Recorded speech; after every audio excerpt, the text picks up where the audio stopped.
मेरा नाम कमल फरीन है और मैं कॉमर्स यूनिवर्सिटी इस्लामाबाद बाग कैंपस में बीबीए की स्टूडेंट हूँ। मेरा जो वीडियो बनाने का सोशल इशू है वो कल्चर से रिलेटेड है कि हमारे कल्चर में जो जहेज़ लेने का रिवाज बन गया है, जो हमारे कल्चर का ये पार्ट बन गया है, क्या ये होना चाहिए हमारे कल्चर का पार्ट या नहीं होना चाहिए, क्योंकि ये एक डिलेमा बन गया है। हमारा अगर रिलीजन को कंपेयर करें कल्चर के साथ तो रिलीजन में एज सच कुछ हमारे पास इस तरह का रिस्पॉन्सिबिलिटी नहीं है जहेज़ की, लेकिन हमारे कल्चर में ये एक बहुत लाजमी जो है शादी का केस के बगैर शादी होना ही नामुमकिन एक किस्म का बन गया। तो आइए इस टॉपिक पे मुख्तलिफ लोगों की राय लेते हैं। जहेज़ है वो कल्चर का पार्ट होना चाहिए या नहीं? कल्चर का पार्ट नहीं होना चाहिए अकॉर्डिंग टू मी, जो मेरा एक्सपीरियंस है, क्योंकि सारी जो फैमिलीज़ हैं ना वो उसको अफोर्ड नहीं कर सकती और काफ़ी लोगों के जो है निकाह मुश्किल हो रहे हैं इससे।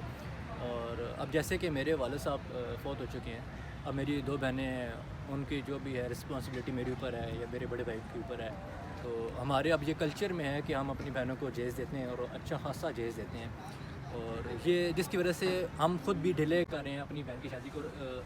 काफ़ी लोग इसमें होते हैं कि शादी पे डिले करते हैं साल 2 साल, जबकि ऐसा नहीं है होना चाहिए। इस्लाम में ऐसा होना चाहिए कि जल्द अज जल्द ना निकाह कर लेना चाहिए, जैसे ही आपके बच्चे जवान हो अच्छा रिश्ता देता है। तो मेरे कल्चर का पार्ट होना चाहिए। इन शॉर्ट जहेज़ मांगना बहुत ज़्यादा लिस्ट बना के, जैसे एक कल्चरल चीज़ है कुछ जगहों पे पाई जाती है कि जहेज़ की लिस्टें बना के दी जाती है, तो वो चीज़ गलत है।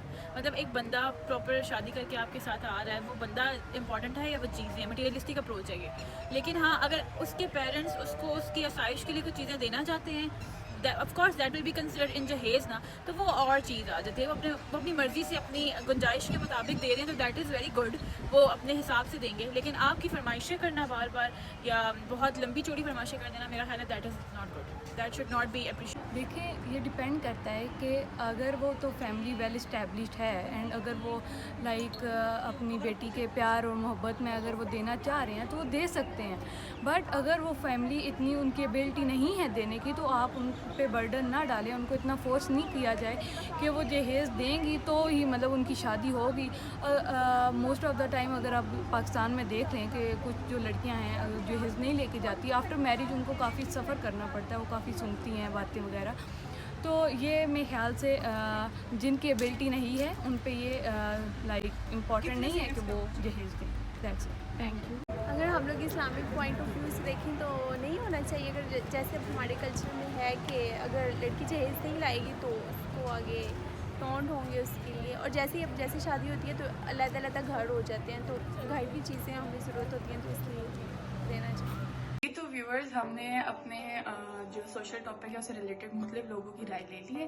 तो जो जितनी हमने राय जो मुझे इससे कंक्लूजन मैंने निकाला है, जो मुझे लगता है वो ये है कि मतलब जो जहेज़ है उसको एक बोझ नहीं बनाना चाहिए दूसरों पे। अगर कोई अपनी मर्जी से देना चाहे तो वो उनकी मर्जी है, लेकिन फरमाइशें तो बिल्कुल नहीं डालनी चाहिए जहेज़ में। और कुछ लोग अगर नहीं दे सकते हैं तो उनको बाद में इस चीज़ के बारे में ताने भी नहीं देने चाहिए, बिल्कुल भी एक अच्छी बात नहीं है। तो आई होप कि ये पॉजिटिव एक कंक्लूजन आया है इस रिसर्च से, और इससे अगर किसी को कोई फ़ायदा हो सके तो वो हमारे लिए बेहतर हो।